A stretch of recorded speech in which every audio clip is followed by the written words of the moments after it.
Hello everyone. இன்னைக்கு நல்லிக்கறி எப்படி செய்கிறதுன்னு பார்க்கலாம். நான் எப்படி செஞ்சேன்னு சொல்கிறதுக்கு முன்னாடி ஆக்சுவலாக இதை எப்படி செய்யணுன்றதை நான் சொல்கிறேன்.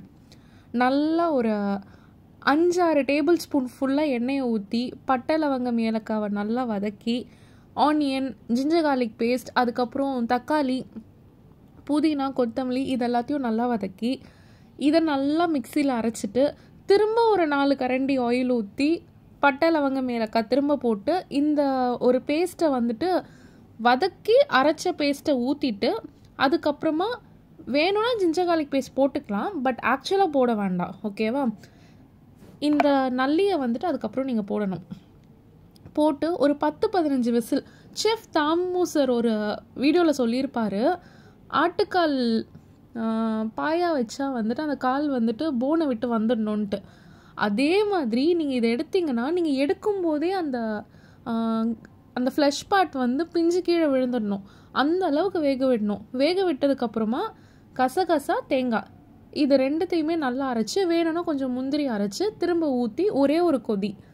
இந்த கொதி வந்ததுக்கப்புறம் ஆஃப் பண்ணிடணும். பட் நான் இவ்வளோ பண்ணலை.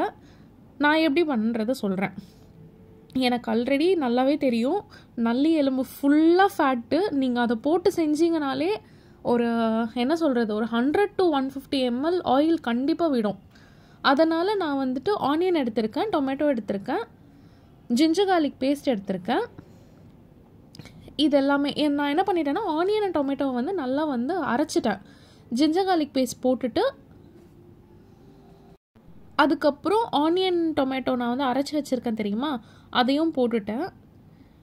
அண்டு இது உங்களுக்கு ஒரு பெரிய சர்ப்ரைஸாக இருக்காது.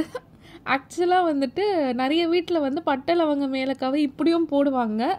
நான் இந்த மாதிரி தான் போடுறது. இந்த ஒரு நல்லிக்கறிக்கு மட்டும் ஆயில் ஃப்ரை நான் பண்ணுறது கிடையாது, நான் இதுலேயே போட்டுருவேன். அதுக்கப்புறம் நீங்கள் கொஞ்சம் மஞ்சள் பொடி போட்டுக்கோங்க. தனி மிளகாத்தூள் போடுறதுனா போட்டுக்கோங்க. நான் ஆல்ரெடி சொல்லியிருக்கேன், மஞ்சள், மிளகாத்தூள் அண்ட் தனியாத்தூள் இது மூணுத்தையும் நான் ஆல்ரெடி மிக்ஸ் பண்ணி வச்சுருப்பேன். குழம்பு மிளகா பொடி கிடையாது, அதில் நம்ம கொஞ்சம் பருப்பெல்லாம் சேர்ப்போம். இது ஜஸ்ட்டு மஞ்சள் பொடி, மிளகா பொடி அண்ட் தனியா பொடி இது மட்டும்தான்.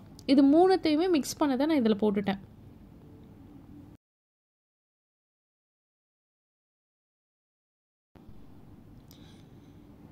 இது ஜஸ்ட்டு நான் மிக்ஸ் தான் பண்ணி விடுறேன் கொஞ்ச நேரம். இந்த டைம் நீங்கள் என்ன பண்ணிவிடுங்க, இந்த நல்லி இருக்குல்ல அதை நான் எப்படி வாஷ் பண்ணணும்னு சொல்லியிருப்பேன்னு நினைக்கிறேன் ஃபஸ்ட்டு வேறு ஒரு வீடியோவில். பட் இப்போ நான் சொல்கிறேன் கேளுங்க.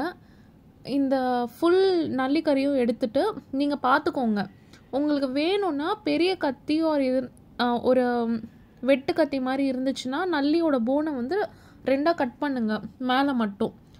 அப்படி இல்லை அப்படின்னா சில பேர் இடிச்சிட்டு போடுவாங்க. நான் அதெல்லாம் எதுவுமே பண்ணல.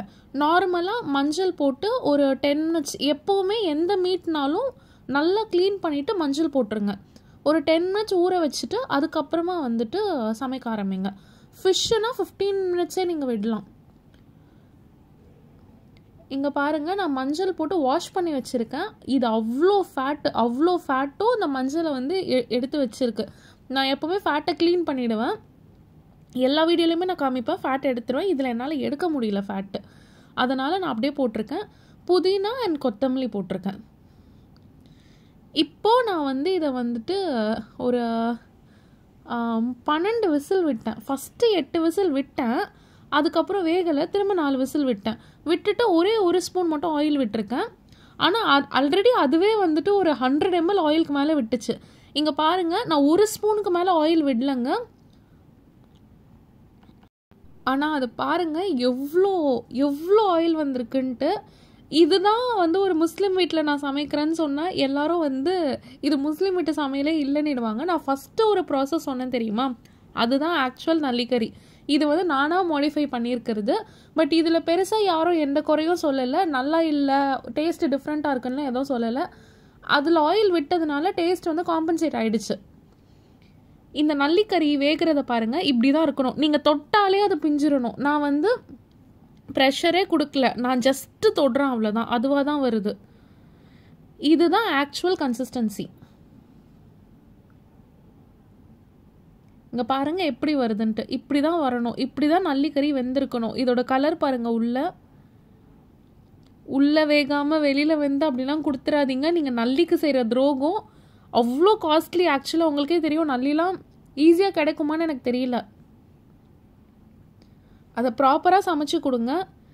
ஃபஸ்ட்டு சொன்ன ப்ராசஸில் சமைச்சிங்கன்னா நல்ல ஃபேட்டு. அன்னைக்கு வேறு எந்த ஒரு இன்டேக்குமே எடுத்துக்காதீங்க.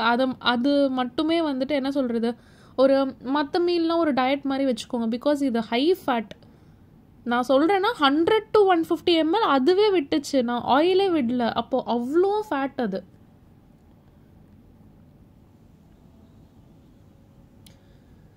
ஸோ தாமு சார் சொன்ன மாதிரி இந்த மாதிரி வந்துச்சுன்னா தான் இதெல்லாம் சாப்பிட்றது வந்து ஆக்சுவலாக கரெக்டு. இந்த மாதிரிலாம் வேகலைன்னா சாப்பிட்றவங்க நம்மளை திட்ட ஆரம்பிச்சிருவாங்க.